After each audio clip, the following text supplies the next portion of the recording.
Mitchell, tell me a little bit about the Z-Wave Alliance and the way you work with vendors and IoT companies to help create smart office, smart home experiences.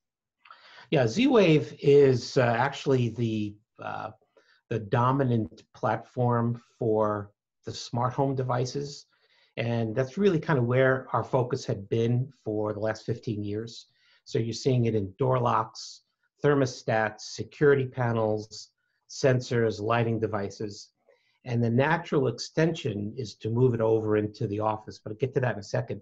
We currently have over 700 member companies that are actually developing, reselling, installing, maintaining, and in some way involved with the Z-Wave system.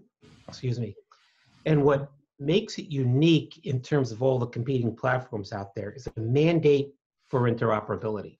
So if you develop with Z-Wave, whatever that device happens to be, even just talk about a dimmer or a sensor, you must go through a certification process that ensures that at the application layer, it's interoperable with all the other devices.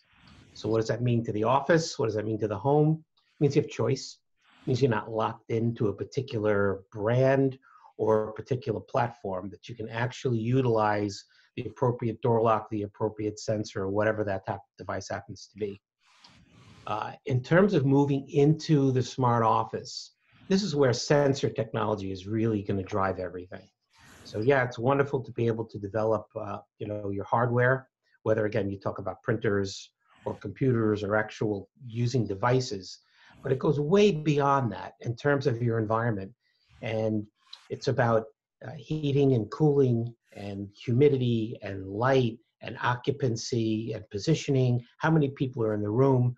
There's a lot of things that can be done with sensor technology, and for me, one of the exciting things is like when you're sitting in a conference room. As you know, when you fill up a conference room with a lot of people, it can get too hot or it can get too cold. What happens when it gets too hot, of course, people tend to fall asleep. With the appropriate sensing technology, you're not having to run over and constantly readjust thermostats. These things are going to automatically adjust themselves based on how many people are in the room, the time of day, whether the sun is coming in, what's the temperature outside. So that's really, I think, where it's all headed in terms of the smart office.